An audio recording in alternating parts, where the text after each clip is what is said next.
and all the rest. It's easy to say that, anyone can say it. But how many of us walk away from these gatherings and we go home, and when we put our head on our pillow, we think what the Imam was talking about and how we can implement it to our lives.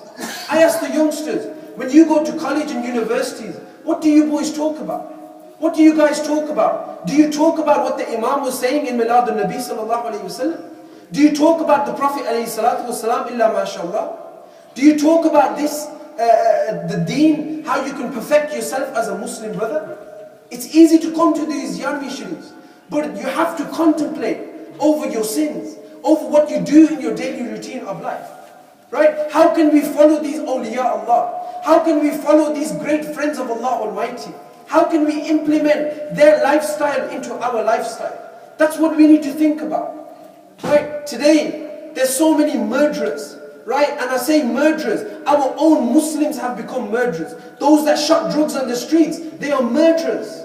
Why are they murderers? Because they're giving a drug to someone to kill themselves. It's a murder. Those that sell alcohol, they're murderers. And what does Allah Almighty say about these people? Those that drink it, they're killing themselves. They're committing suicide. Those that take drugs, they're committing suicide themselves.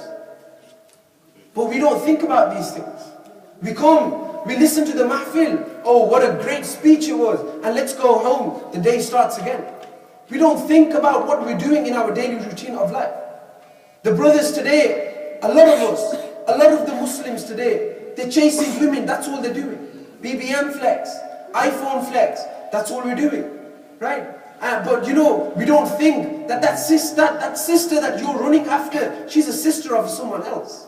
She's a mother of someone else. Once a person came to the Prophet ﷺ and he says, Ya Rasulullah, I can't stop doing zina.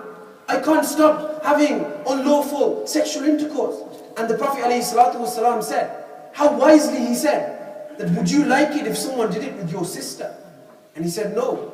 Would you like it if someone did it with your mother? No. Would you like it if someone did it with your daughter? No. Then the Prophet ﷺ said, don't do it with someone else's mother.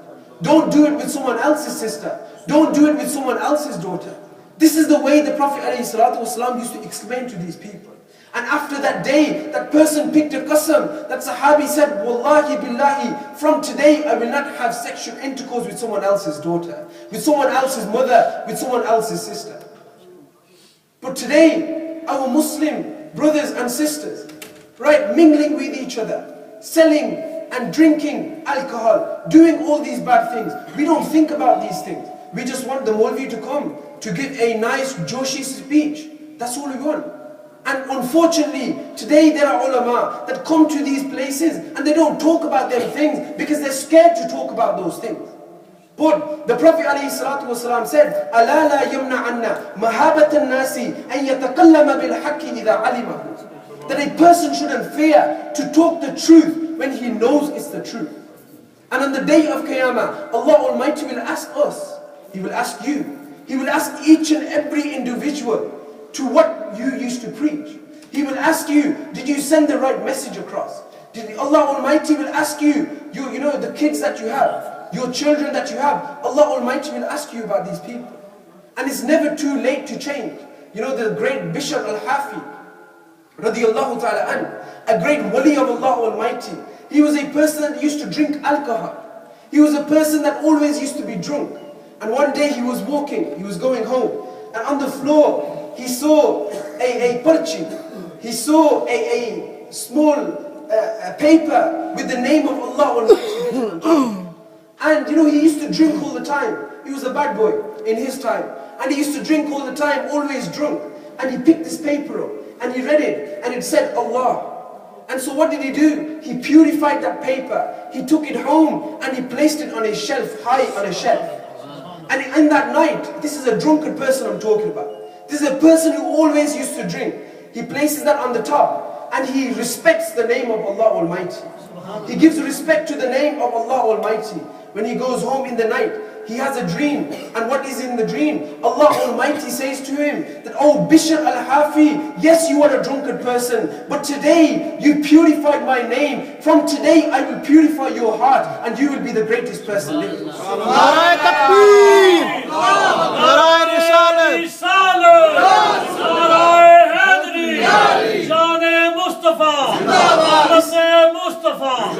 Bishr al-Hafi. A person who used to drink, a person who used to do all of these things, but with a small action, by purifying that paper, by placing on a high shelf. Allah loved this action so much that from that day onwards, each and every person until today remembers that Bishr al-Hafi. He's that same person that never used to wear shoes. Wherever he used to go, he never used to wear shoes. His companions used to ask him, "Oh Bishr al-Hafi, why don't you wear shoes wherever you go?" He says, "How can I wear shoes on the land of Allah subhanahu wa ta'ala? How can I wear shoes on the land of Allah Almighty?"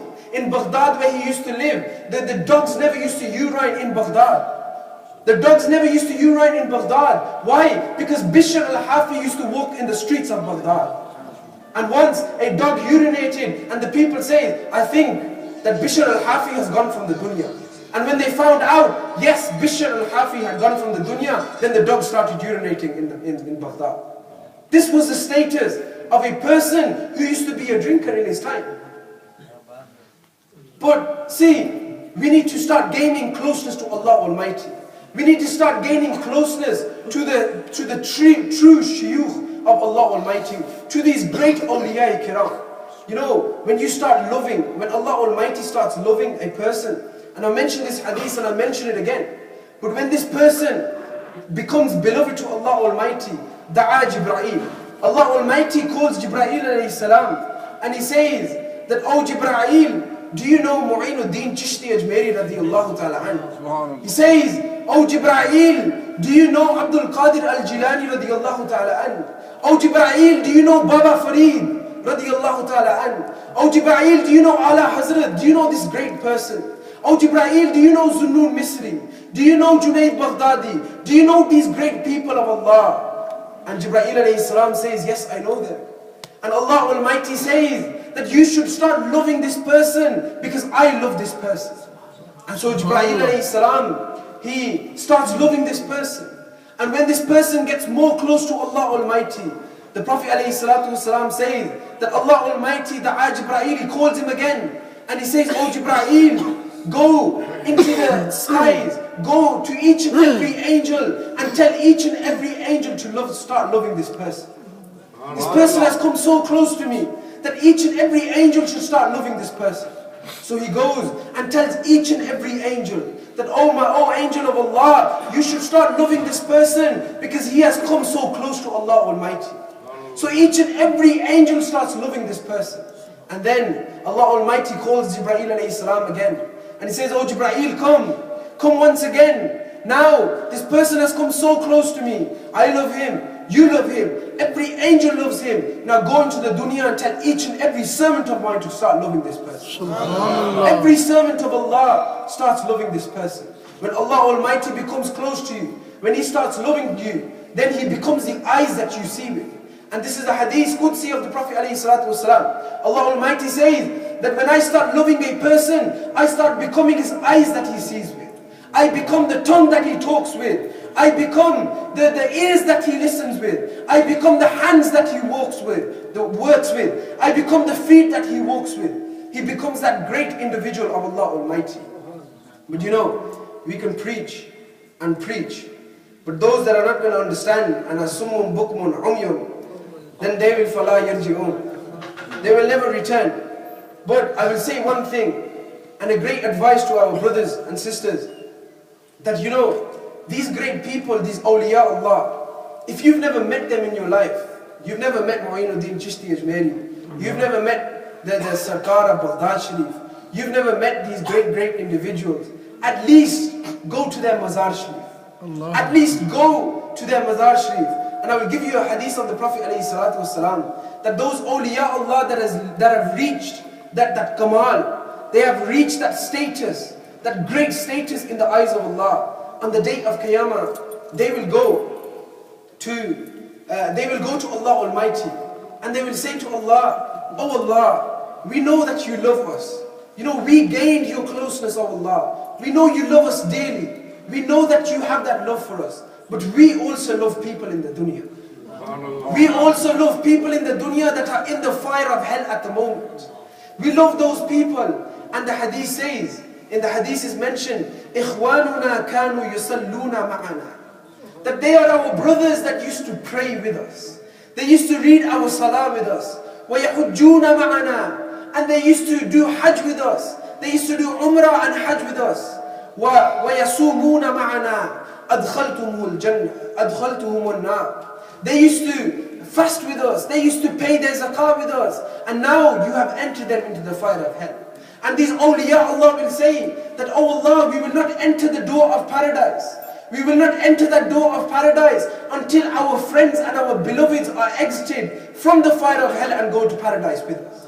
Allah Almighty will show so much respect, and He will give them the permission to intercede for those people. And Allah Almighty will say that go to the fire, go and look at each and every person that you recognize. Each and every person you recognize, take them out of the fire of hell, enter them into the paradise. Subhanallah. Enter them into the paradise. Allah Almighty will give them the permission to do shafa'ah on the day of judgment.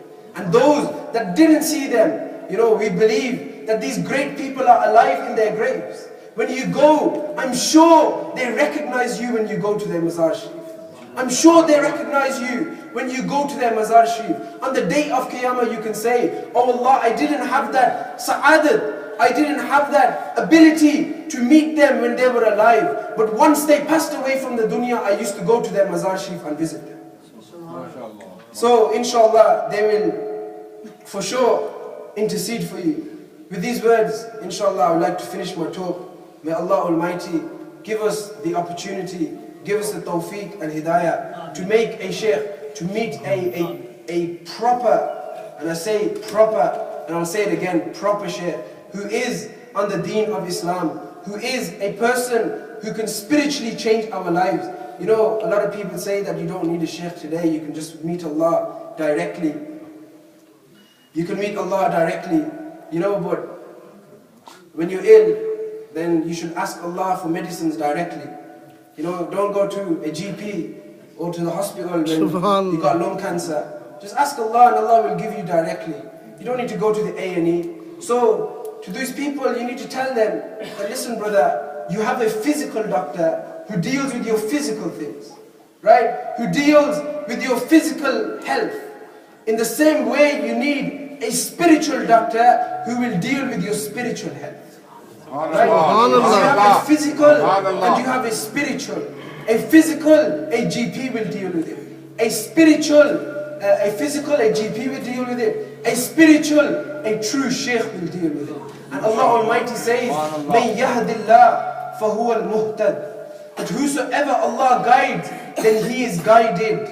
فَهُوَ الْمُهْتَدِ وَمَنْ يُضْلِلْ فَلَنْ تَجِدَ لَهُ وَلِيًّا مُرْشِدًا. Allah Almighty Himself in Surah Kahf mentions the word murshid. Right? What do we call our Pir Sahib today? Our murshid. That's what we call him. Allah Almighty says in the Quran, وَمَنْ يُضْلِلْ, and whosoever Allah misguides, فَلَنْ تَجِدَ لَهُ وَلِيًّا مُرْشِدًا, he will never ever find a true murshid. Allah mentions the word murshid. He will never ever find a true spiritual guide. So there's two things that we need to remember as Muslims. Islam is like a driving test, right? You have the theory and you have the practical. In Islam, it's exactly the same. You have the theory, which is the Quran, and the practical, which is Muhammad sallallahu alayhi wa sallam. Narai Takbir, Narai Risalat, Narai Hadri, Islam. MashaAllah.